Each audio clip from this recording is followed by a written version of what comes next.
Selamat datang di sebuah alur cerita channel yang mengangkat kisah hidup penuh makna. Jangan lupa klik subscribe dan nyalakan lonceng notifikasi supaya kamu selalu dapat cerita inspiratif berikutnya.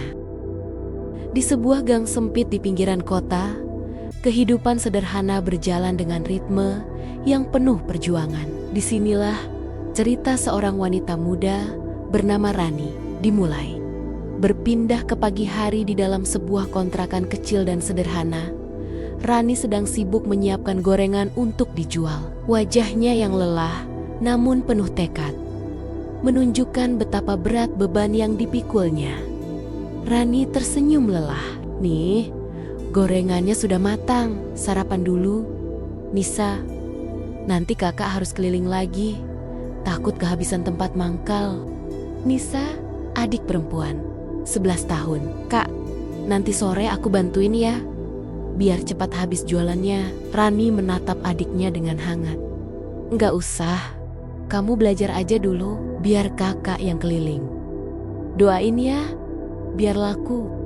Berpindah ke perjalanan pagi, Rani mengayuh motornya, menyusuri jalanan sempit dengan latar deretan rumah kontrakan dan rumah besar yang kontras dengannya. Suara kota mulai ramai, tapi hati Rani tetap fokus pada mimpinya.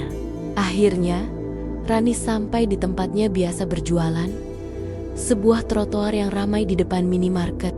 Di trotoar itu, Rani menata gorengannya dengan rapi di atas tikar kecil. Meskipun banyak orang berlalu lalang dengan senyum ramah, ada juga bisik-bisik yang menusuk hati. Dua perempuan muda lewat dan mengeluarkan komentar sinis. Perempuan satu, "Itu Rani. Ya, dulu anak pintar, sekarang jualan gorengan. Kasihan."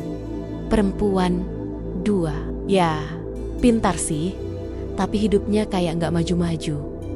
Sudah cantik-cantik, malah begini." Rani mendengar, tapi memilih tetap tersenyum, sembari menahan rasa sakit yang tak terlihat.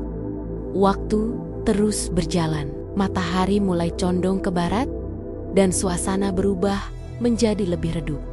Saat hampir sore, dagangan Rani masih banyak yang tersisa. Ia perlahan mengemasi gorengannya dengan perasaan campur aduk kecewa, namun tetap tabah. Setelah hari yang melelahkan, Rani kembali ke kontrakannya. Malam pun turun dengan sunyinya. Di dalam ruangan kecil yang hanya diterangi cahaya lampu redup, Rani duduk termenung, memegang lembaran kertas berisi rencana usahanya. Kipas angin berputar pelan di atasnya, menemani keheningan malam. Rani berbisik pada diri sendiri, "Aku nggak bisa selamanya begini. Suatu hari, mereka akan lihat, aku juga bisa sukses. Tapi caraku akan beda." Ia menulis dengan tegas di kertas. Mimpi bukan hak orang kaya saja. Hari baru datang dengan harapan baru. Namun, tak semua hari membawa kemudahan. Rani akan segera menghadapi ujian pertamanya. Berpindah ke pagi yang cerah di kontrakan Rani, dia kembali menyiapkan dagangan dengan semangat yang sedikit lebih berapi-api. Di meja kecilnya, Nisa membantu dengan mengambilkan plastik dan serbet. Rani tegas, "Nisa, hari ini kakak harus lebih semangat. Jangan sampai dagangan kita nggak habis lagi." Nisa tersenyum dan semangat. "Iya kak, aku juga mau bantuin lebih banyak." Setelah menyiapkan semua, Rani segera berangkat, mengendarai motor kecilnya dengan hati penuh harapan. Berpindah ke tempat biasa Rani berjualan, kali ini suasananya lebih ramai. Beberapa pedagang lain juga sudah membuka lapak mereka. Rani mulai menata gorengannya. Tiba-tiba, seorang pria bertubuh besar, Pak Joko, mendekat. "Pak Joko serius, Rani, kamu nggak boleh di sini lagi. Ini tempat kami para pedagang tetap. Kalau kamu jualan di sini, kamu harus bayar iuran." Rani bingung dan sedikit takut. "Tapi Pak Joko, kakak cuma jualan kecil-kecilan, nggak punya banyak uang buat bayar iuran." Pak Joko tegas, "Kalau begitu, kamu harus cari tempat lain. Ini aturan." Rani terdiam, hatinya berat. Tapi ia tidak mau menyerah begitu saja.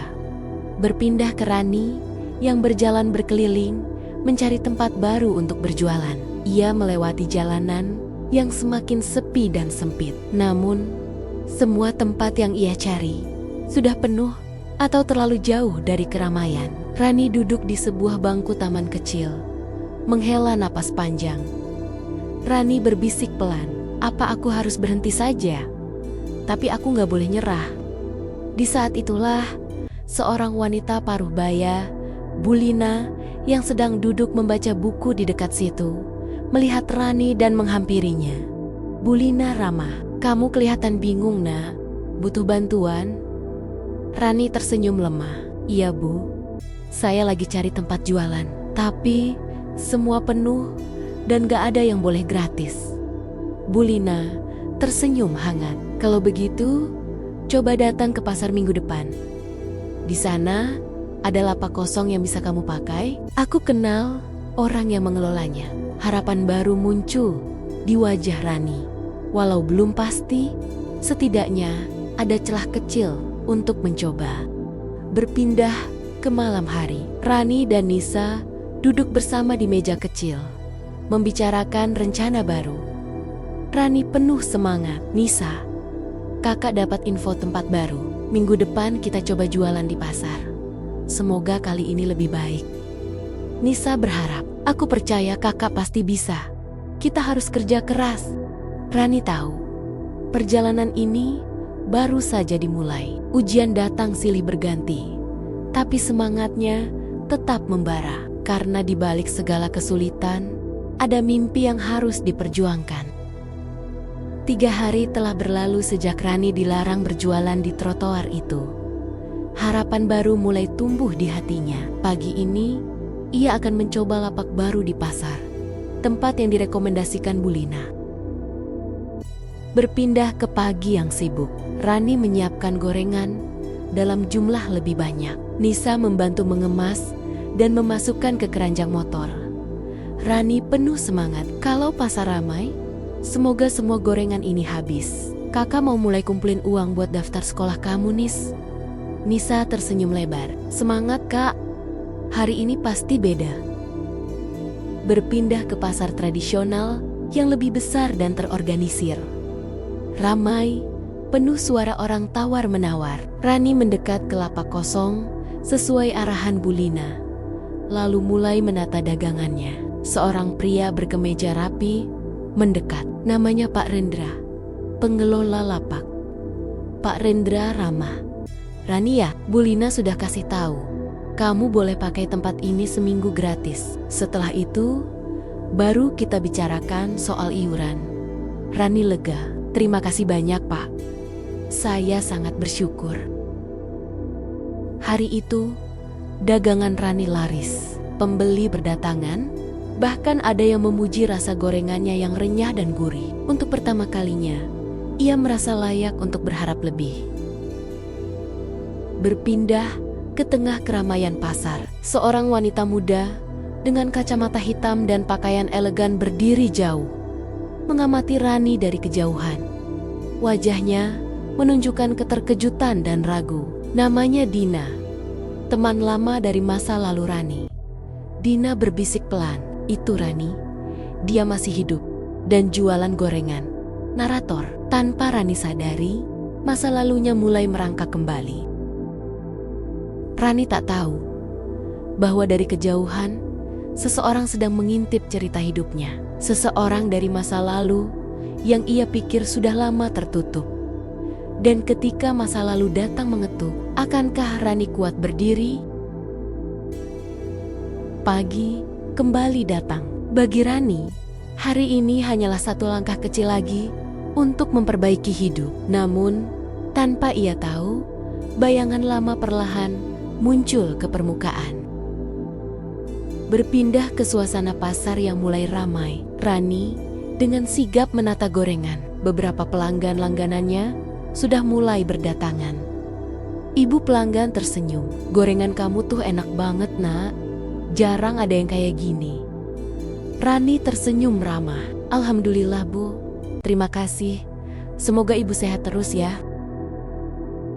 Namun di antara kerumunan itu, Sosok Dina, teman masa lalu Rani, kembali muncul. Kali ini, ia memberanikan diri mendekat. Berpindah ke sisi lapak gorengan, Dina berdiri di hadapan Rani, membuka kacamata hitamnya perlahan. Dina dataran Rani, Rani terdiam. Kaget. Dina narator, jantung Rani berdetak kencang. Dunia seakan berhenti sesaat. Wajah dari masa lalu yang ia coba lupakan, kini muncul di hadapannya. Dina menatap tajam. Jadi ini kamu sekarang, jualan gorengan di pasar? Rani berusaha tenang. Iya, aku cuma hidup seadanya sekarang. Berpindah ke beberapa tahun lalu, visual memperlihatkan gadis remaja berseragam sekolah. Rani dan Dina duduk di ruang kelas elit. Mereka tertawa bersama. Narator liris. Dulu, mereka tak terpisahkan. Sekolah di tempat bergengsi, penuh harapan dan ambisi.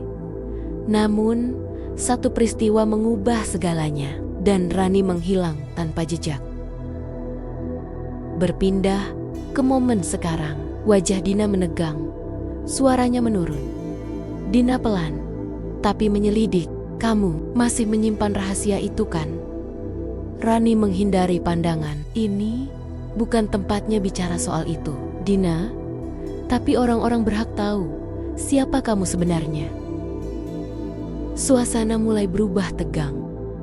Rani menarik napas dalam. Ia tak ingin pengunjung mendengar, tak ingin adiknya tahu. Belum. Berpindah ke malam hari, Rani termenung di samping jendela kecil, memandang ke langit. Rani dalam hati, kenapa kamu datang lagi, Dina?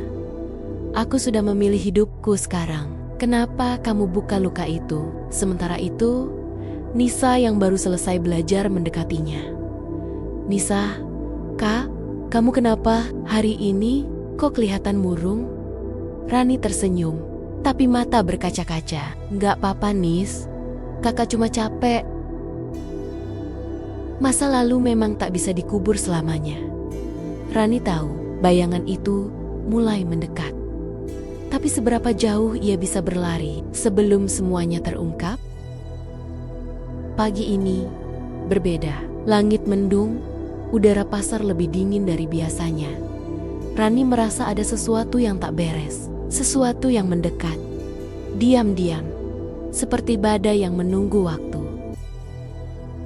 Berpindah ke pasar, Rani menata dagangannya dengan ekspresi cemas.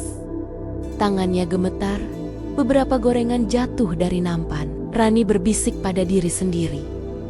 Tenang, Dina cuma lewat, dia nggak akan ngapa-ngapain. Beberapa pelanggan tetap datang, memberi semangat, namun perhatian Rani terpecah.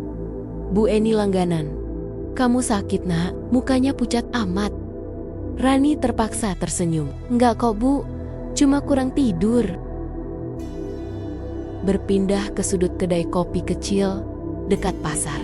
Dina duduk bersama seorang pria berpakaian kasual, bertato samar di leher. Namanya Reza, seorang jurnalis investigasi. Dina, Reza, aku ketemu dia. Rani, dia masih hidup. Dan dia sekarang jualan gorengan. Kaget. Serius? Yang kasusnya sempat heboh waktu SMA itu? Yang ngilang pas ayahnya ditangkap? Dina mengangguk. Ya, dan aku yakin dia nyimpan sesuatu yang lebih besar dari yang pernah diberitakan. Sementara itu, Rani tidak tahu bahwa percakapan tentang dirinya sedang berlangsung. Tapi ia mulai merasa dia sedang diawasi. Berpindah ke siang hari, langit gelap, pasar mulai sepi karena gerimis. Rani berkemas lebih cepat dari biasanya. Tiba-tiba, Dina muncul lagi, menghampiri dengan payung di tangan. Dina, tenang. Kita harus bicara, Rani. Aku nggak mau cari masalah, tapi kamu juga harus jujur. Rani menghindar. Aku sibuk. Nanti aja. Dina menahan lengan Rani. Orang-orang berhak tahu. Kamu tahu siapa yang dikorbankan waktu itu? Rani menatap tajam, penuh luka. Berhenti, jangan bawa masa lalu itu ke sini. Kamu nggak tahu apa-apa, Din. Berpindah ke malam hari. Hujan deras di luar.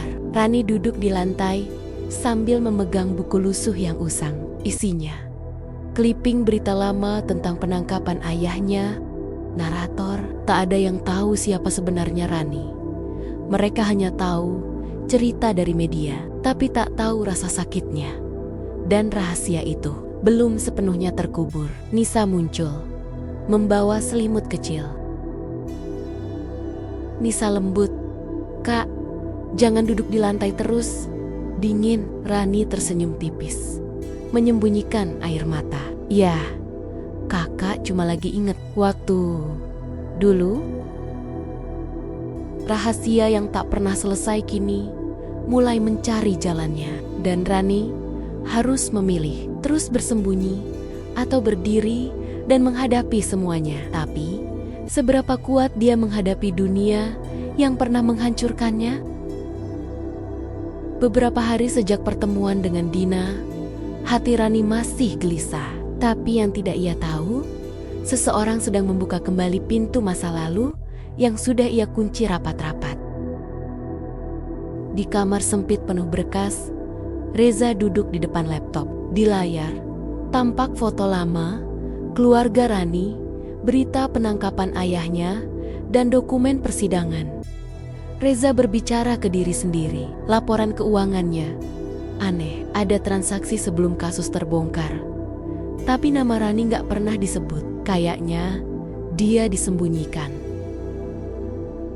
Dia mengambil ponsel dan menghubungi seseorang. "Reza, Mas Danu, lo masih simpen data asli dari kasus Bapak Arya Satya?"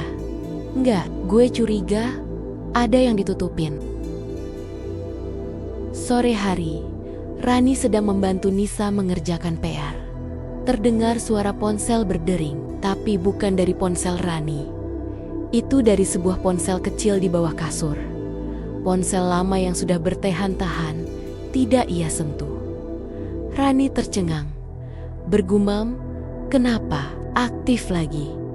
Ia mengambil ponsel itu. Di layar, nomor tidak dikenal. Ia biarkan berdering hingga berhenti. "Nisa, Kak, itu HP siapa?" Rani menyembunyikan. "Bukan apa-apa, udah lama. Gak penting." Tapi raut wajahnya tak bisa bohong. Itu bukan panggilan biasa. Itu peringatan. Malam hari, Dina duduk bersama Reza, menunjukkan sebuah foto lama. "Dina, itu rumah lama Rani. Dan itu bukan rumah orang biasa. Lihat gerbangnya, lihat plat mobilnya." Reza mengerutkan dahi. "Dan ini valid. Kamu yakin ini sebelum kasus meledak?" "Dina, aku yakin. Dan ini bisa jadi kunci kenapa dia sembunyi." Reza menatap foto itu dalam-dalam. Sesuatu yang janggal mulai muncul. Nama Rani seharusnya tercatat di berkas, tapi tidak ada. Seolah-olah dia sengaja dihapus dari cerita. Hujan rintik di luar jendela. Rani menatap ponsel tua di genggamannya. Ia membuka satu pesan masuk lama yang belum pernah dibaca. Isi pesan, "Kalau kamu baca ini, berarti aku gagal lindungi kamu. Jangan percaya siapapun, termasuk mereka yang dulu bilang kamu masih anak-anak." Matanya mulai berkaca, suaranya bergetar. Rani berbisik, "Ayah." Seseorang sedang menggali masa lalu. Dan Rani tahu waktunya bersembunyi sudah tak lama lagi. Tapi siapa yang sebenarnya mencoba membuka kebenaran? Dan siapa yang masih mencoba menguburnya lebih dalam? Malam terasa lebih dingin dari biasanya. Rani duduk di depan meja kecil kontrakannya, menatap ponsel lama yang baru saja membuka kembali luka yang belum sembuh. Tapi kali ini dia tidak akan lari. Rani berjalan cepat menuju gedung administrasi. mengenakan hoodie lusuh. Tak banyak yang mengenali wajahnya, tapi tempat ini menyimpan banyak jejak. Petugas kampus, nama, tahun terakhir aktif kuliah, Rani Arya Satya, tahun ke-2015, jurusan ekonomi. Petugas membuka arsip digital, terlihat bingung. Petugas, loh, data kamu nggak lengkap, dihapus sebagian, tapi ada satu catatan. Rani, apa? Petugas, kamu sempat direkomendasikan ikut program pertukaran, tapi nggak jadi, karena kejadian itu. Rani bertemu dengan salah satu teman lamanya, Tari, yang dulu jadi partner kelompok tugas. Tari terlihat syok saat melihat Rani muncul begitu saja.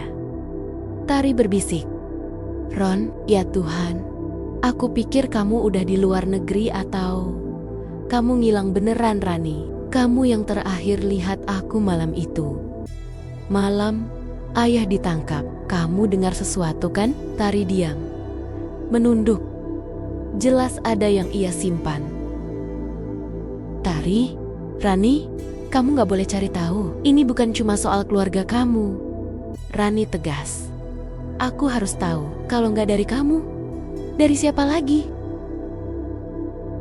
Rani keluar dengan langkah cepat, tapi sebuah motor hitam mengikuti dari kejauhan. Saat ia berhenti di minimarket, motor itu juga berhenti. Narator, bayangan masa lalu, ternyata bukan hanya berupa kenangan.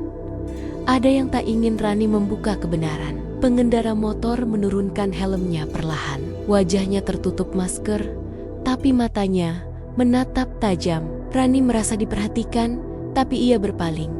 Pura-pura tak sadar. Pengendara dalam hati, pelan. Dia mulai bergerak. Ini bisa bahaya. Rani memandangi foto ayahnya yang kusam di dompet. Rani berbisik, "Siapa yang kamu maksud ya? Siapa yang harus aku hindari?" Ponselnya berbunyi. Pesan baru dari nomor tidak dikenal. "Kamu gak akan bisa lindungi adikmu kalau kamu terus cari tahu. Hentikan." Rani terdiam. Tangan gemetar, tapi sorot matanya berubah. Kali ini, dia tak akan mundur. Satu-satunya saksi mulai bicara, tapi terlalu banyak suara mencoba membungkamnya. Dan bayangan yang mengintai bisa saja datang dari orang yang dulu ia percaya. Siang, di perpustakaan kota.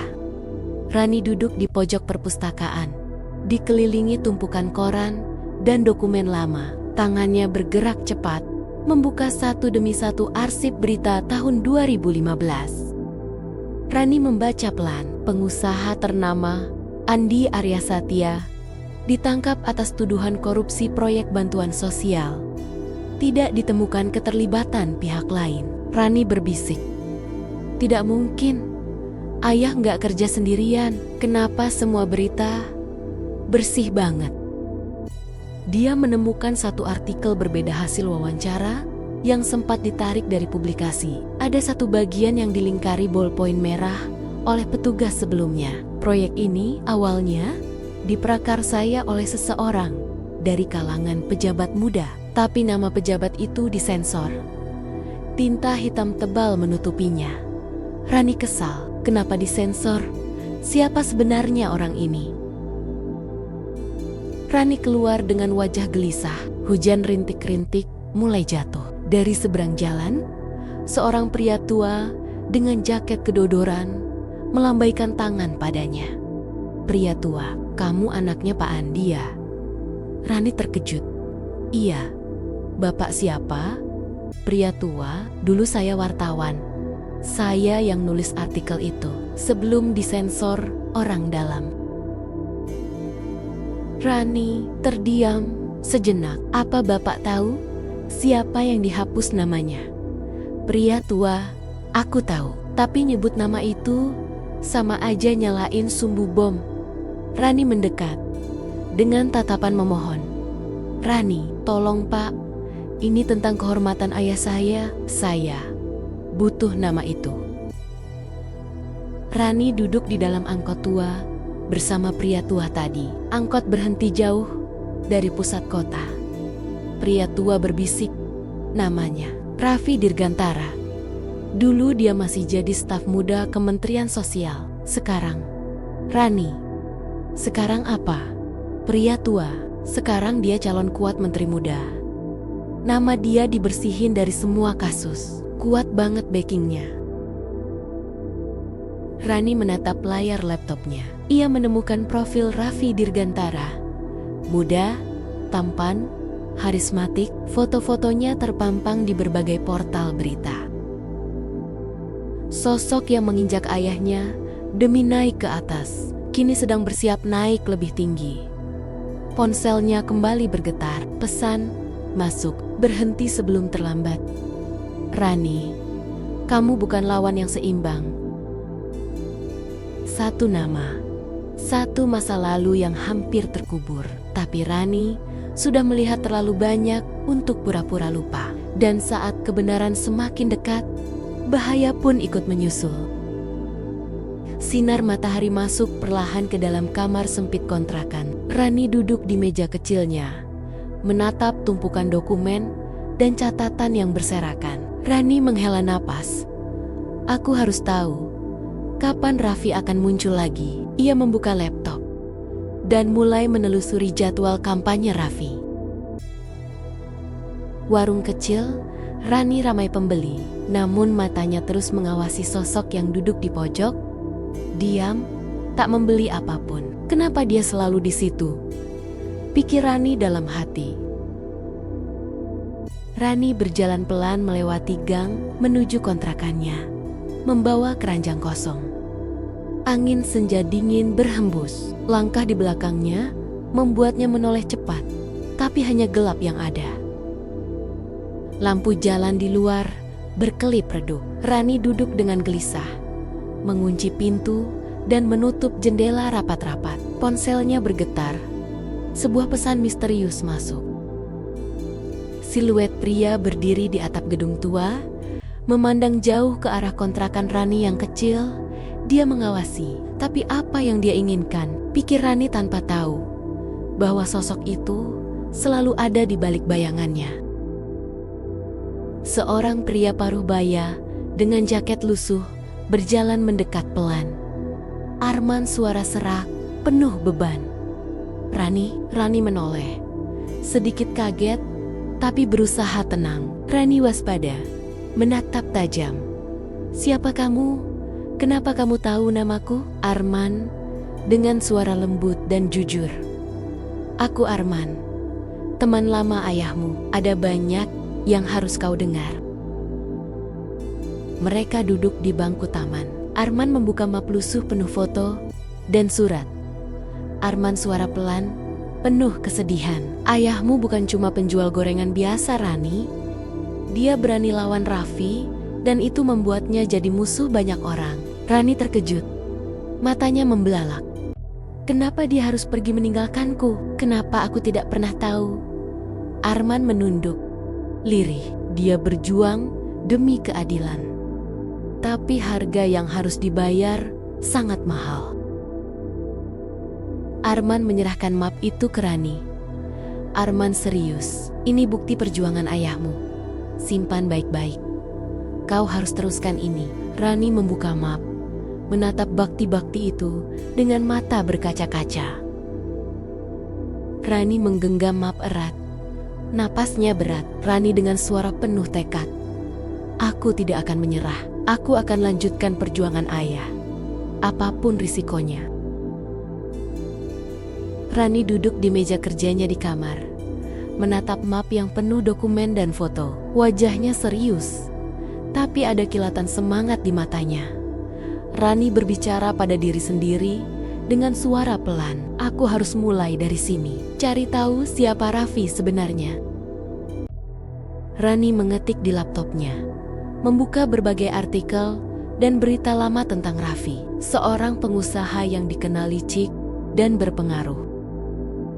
Telepon di meja berdering.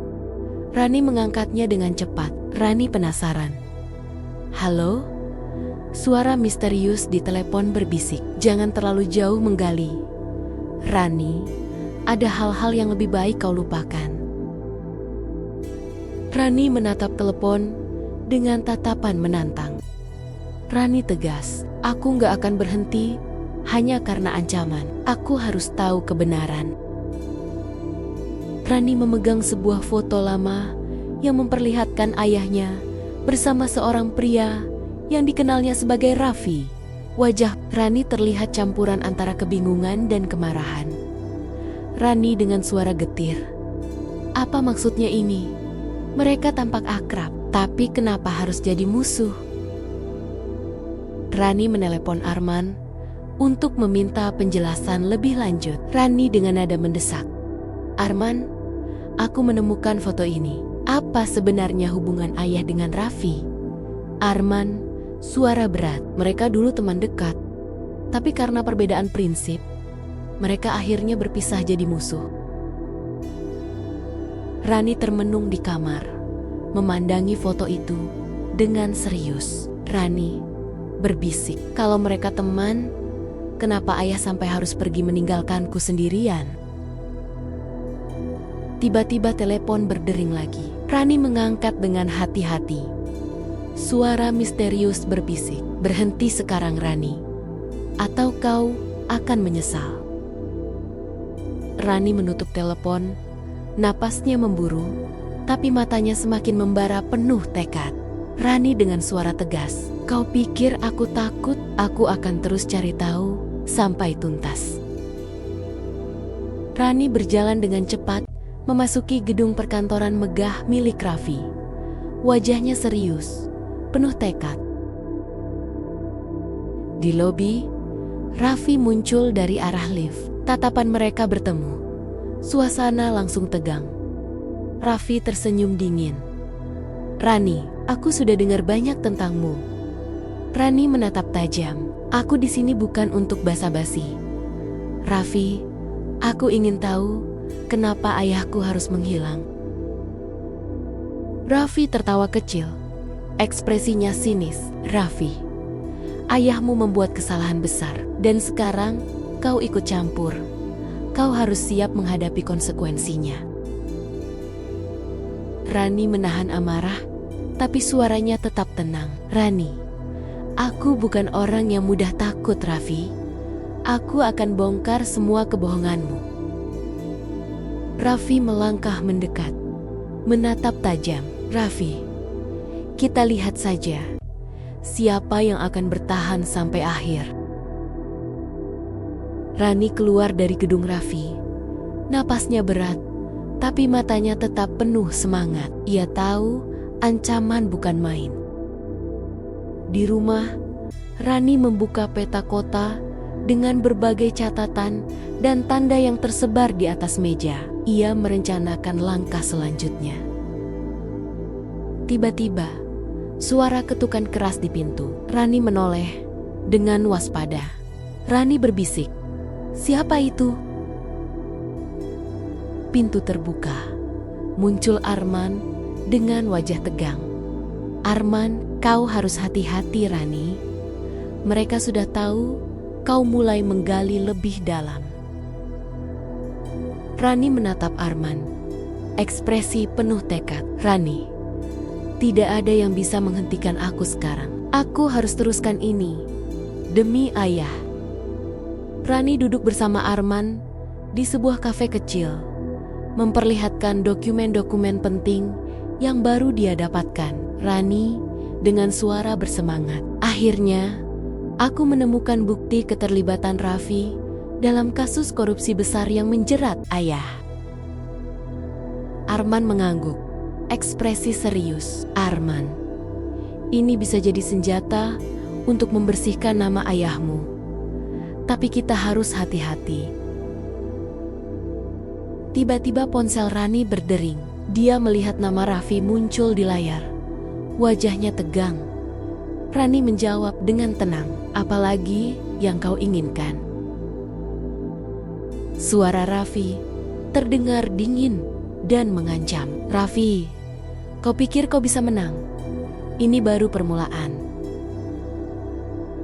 Rani mengakhiri telepon dengan mantap. Tatapannya penuh semangat. "Rani, kali ini aku yang akan menentukan akhir cerita." Di sebuah ruang kerja kecil yang penuh catatan dan papan tulis, Rani dan Arman berdiri sambil serius membahas rencana mereka. Suasana tegang, lampu remang-remang membuat bayangan di dinding semakin dramatis. Arman menunjuk ke papan tulis yang penuh tulisan dan peta. "Raffi punya jaringan luas, tapi bukti ini bisa jadi senjata utama kita," ucap Arman dengan suara berat penuh kewaspadaan.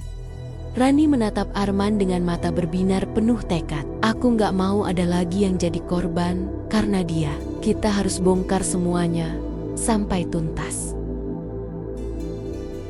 Malam hari di kafe kecil yang remang, Rani duduk berhadapan dengan seorang wartawan investigasi. Di meja mereka terserak dokumen dan foto-foto yang membuktikan skandal korupsi. Rani menyerahkan folder berisi bukti penting itu. "Ini semua yang aku punya. Tolong bantu aku agar kebenaran ini sampai ke publik," pinta Rani dengan suara bergetar namun penuh harapan. Di kantor mewah Raffi, ia duduk di kursi besar dengan wajah marah membara. Tangannya mencengkeram telepon hingga hampir putih. "Berhentikan Rani sebelum dia menyebarkan semuanya," perintah Raffi dengan suara mengancam kepada seseorang di seberang telepon. Kembali di kafe, Rani menatap wartawan itu dengan penuh kepercayaan. "Kalau ini berhasil, nama ayahku bisa bersih kembali," katanya lirih. Di luar kafe, Rani melangkah keluar dengan hati yang campur aduk antara harapan dan ketegangan. Angin malam meniup rambutnya sedikit berantakan, tapi tatapannya tetap mantap. "Ini waktunya keadilan berbicara," gumam Rani pelan pada dirinya sendiri, menatap langit malam. Di ruang rapat gelap yang diterangi layar komputer, Raffi dan para pengawalnya berkumpul. Wajah Raffi penuh kemarahan. Matanya menyala tajam, seperti ingin membalas dendam. "Kita harus hentikan Rani sebelum dia menjatuhkan aku. Cari tahu siapa yang membantu dia dan hancurkan mereka," perintah Raffi dengan suara dingin tapi penuh amarah. Di sisi lain kota, Rani sedang bekerja keras menyusun artikel untuk wartawan. Tangannya bergerak cepat di keyboard. Ekspresinya penuh fokus, tapi juga ada rasa was-was. "Ini bukan hanya soal ayah, tapi masa depan banyak orang," pikir Rani sambil menggigit bibir bawah. Tiba-tiba ponsel Rani bergetar keras. Pesan masuk. "Berhenti sekarang atau semua akan hancur." Ekspresi Rani berubah kaget dan cemas, tapi ia segera menutup pesan itu. Arman datang menghampiri dengan wajah serius. Mereka mulai menyerang. "Kita harus lebih berhati-hati," Rani menatap Arman. Suara penuh tekad. "Kita tidak akan mundur. Kebenaran harus keluar, apapun risikonya." Malam itu, Rani duduk termenung di balkon rumah, memandang bintang dengan mata berkaca-kaca. Ia menghela napas panjang. "Ini bukan hanya perjuangan aku. Ini tentang harapan dan keadilan." Rani menatap langit malam dari jendela. Dalam hati berjanji untuk terus berjuang walau ancaman datang menghadang. Rani duduk di ruang tamu rumahnya. Suasana sunyi dan gelap. Matanya terlihat lelah, tapi tetap waspada. Tiba-tiba, telepon berdering memecah kesunyian. Rani mengangkat telepon dengan suara bergetar. "Halo," suara misterius dari seberang telepon berkata dingin. "Berhenti sekarang juga, atau keluargamu yang akan menanggung akibatnya." Wajah Rani berubah marah dan tegang. Dia menggenggam telepon erat-erat. Rani berkata dengan suara penuh kemarahan, "Kalian kira aku bisa takut begitu saja? Aku akan terus berjuang sampai kebenaran terungkap." Arman masuk ke ruang tamu. melihat Rani yang masih memegang telepon. Dia duduk di samping Rani dan menepuk bahunya dengan lembut. Arman berkata tenang, "Jangan khawatir Rani, aku di sini. Kita akan hadapi ini bersama-sama." Rani berdiri menghadap jendela, menatap langit malam dengan mata berkaca-kaca. Dia berbisik pada dirinya sendiri, "Aku tidak boleh menyerah demi keluarga dan keadilan." Rani duduk di meja dapur, wajahnya terlihat sangat lelah. Di depannya ada secangkir kopi yang mulai dingin. Ia sedang merenung dalam keheningan malam. Arman masuk, membawa beberapa dokumen dan duduk di sebelah Rani. Arman berkata dengan suara lembut, "Rani, kamu harus buat keputusan sekarang, terus maju atau mundur demi keselamatan keluargamu." Rani menatap Arman. Matanya berkoka-koka tapi penuh tekad. Rani berkata tegas, "Aku nggak bisa mundur Arman. Kalau aku berhenti sekarang, semua perjuangan ayah dan kita akan sia-sia." Arman mengangguk pelan, mencoba memberikan dukungan. "Kalau begitu, aku akan selalu ada di sampingmu. Kita hadapi ini bersama." Rani menghela napas panjang, lalu mengangguk. "Aku siap, ini perjuanganku, dan aku gak akan menyerah." Di dalam kamar kerja, Rani dan Arman duduk berdampingan di depan laptop. Lampu meja menyala redup. Di layar, tampak file dokumen rahasia yang baru saja berhasil dibuka. Rani membaca pelan-pelan. Napasnya tertahan. Tiba-tiba, ia membeku. "Aku nggak percaya. Semua data ini, Raffi bukan cuma nyuap. Dia juga pakai dana fiktif buat proyek ayah dulu." Arman menatap layar lekat-lekat. Ekspresinya berubah tegang. "Jadi, benar, ayahmu dijadikan kambing hitam biar semua kesalahan tertutup rapih." Rani mengatupkan tangan. Wajahnya dipenuhi rasa campur aduk marah, sedih, dan lega sekaligus. "Aku harus bawa ini ke media. Semuanya harus tahu siapa yang sebenarnya bersalah." Arman meletakkan tangannya di pundak Rani. "Kita lakukan ini dengan cermat. Kalau salah langkah, kita bisa dalam bahaya besar." Rani mengangguk. Suaranya rendah, namun penuh tekad. "Aku sudah terlalu jauh untuk mundur." Pagi hari, di rumah Rani dan Arman bersiap pergi. Rani memegang flash disk kecil berisi bukti penting. Ia memasukkannya ke dalam saku jaket dengan hati-hati. Arman sambil menyalakan mobil berkata pelan, "Kita langsung ke kantor media. Jangan mampir kemana-mana." Rani menjawab tegas, "Iya, kita harus pastikan ini sampai ke publik." Di perjalanan, suasana tegang. Mobil mereka tiba-tiba diikuti oleh sebuah mobil hitam yang mencurigakan. Arman melirik spion berkali-kali. "Rani, kayaknya kita diikutin." Rani panik sejenak, tapi mencoba tenang. Ia menggenggam erat flash disk di saku. "Terus jalan, jangan ke tempat sepi." Arman mempercepat laju mobil dan berusaha menghindar. Mobil mereka belok tajam ke arah jalan ramai. Mobil misterius itu terus mengikuti, tapi akhirnya tersendat di lampu merah. Rani menarik napas panjang. Hampir aja, mereka benar-benar nggak pengen ini terbongkar. Sore hari, di sebuah kantor media nasional, Rani dan Arman duduk di ruangan redaksi bersama seorang jurnalis senior bernama Bu Intan. Di meja mereka, flash disk berisi bukti terbuka di laptop. Bu Intan memelototi layar, wajahnya terkejut.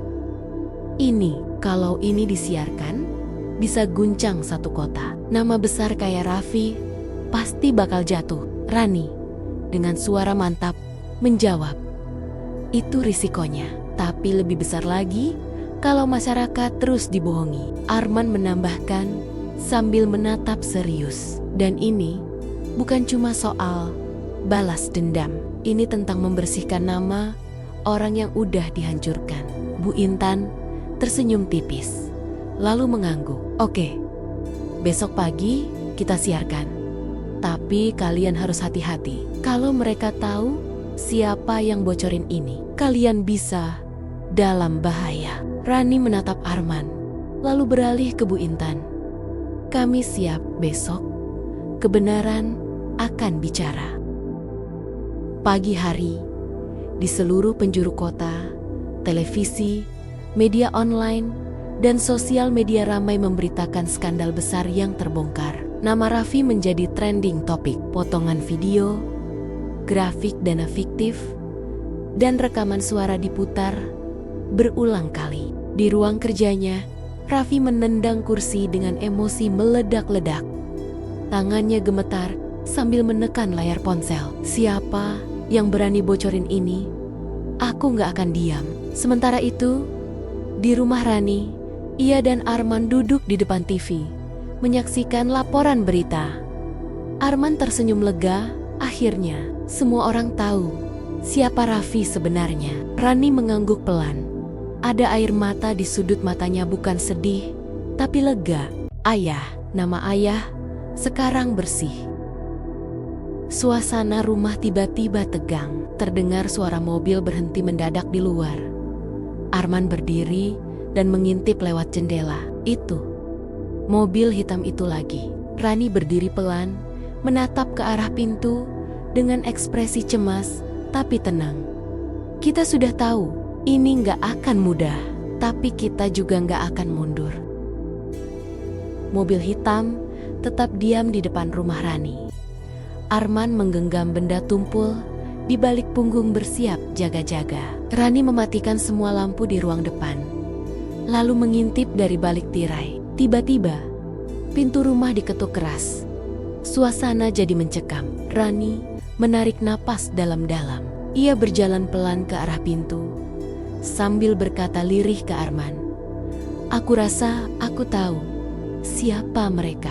Pintu dibuka sedikit. Ternyata bukan orang suruhan Raffi, tapi dua orang polisi dengan ekspresi serius. "Rani Wijaya." "Iya, saya.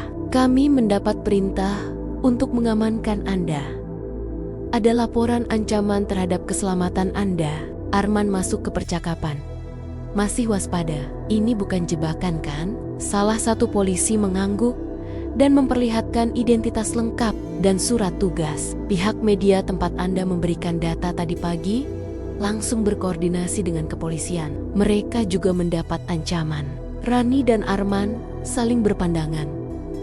Rani akhirnya bicara, "Kalau memang ini jalannya, kami ikut." Mereka pun masuk ke mobil polisi dengan perasaan campur aduk antara takut dan lega. 1 minggu kemudian, gedung pengadilan kota dipenuhi wartawan. Raffi duduk di kursi terdakwa. Wajahnya pucat dan tak percaya. Jaksa membeberkan seluruh bukti yang sudah tak terbantahkan. Di luar gedung, Rani dan Arman berdiri berdampingan. Wajah mereka lelah, tapi mata mereka bersinar tenang. Di belakang mereka, poster besar terpampang. Kebenaran tidak pernah bisa dibungkam. Jurnalis mewawancarai Rani. "Bagaimana perasaan Anda setelah semua ini?" Rani tersenyum kecil, lalu menjawab dengan suara pelan tapi tegas, "Ini bukan soal aku. Ini soal semua orang yang pernah dilukai oleh sistem yang dibungkam." Hari ini, suara mereka akhirnya terdengar. Beberapa meter dari mereka, seorang pria tua datang menghampiri. Ia adalah rekan lama ayah Rani, pensiunan guru. "Rani, kalau ayahmu masih hidup, dia pasti bangga banget lihat kamu berdiri di sini hari ini." Rani menunduk. Air matanya jatuh perlahan. "Aku cuma mencoba melanjutkan perjuangan yang dia mulai." Senja mulai turun. Rani dan Arman berjalan menjauh dari kerumunan. Langkah mereka ringan, meski masa depan masih belum pasti. Layar gelap. Terdengar suara narasi lembut. Terkadang kebenaran datang terlambat, tapi saat ia datang, tak ada yang bisa menghentikannya. Mohon maaf bila ada kesalahan dalam penyampaian dan alur cerita. Terima kasih. Dan jangan lupa klik tombol subscribe, like, serta komentar pendapatmu tentang cerita kali ini. Saya Syifa Nur Halimah, mengucapkan pamit, dan sampai jumpa di video selanjutnya.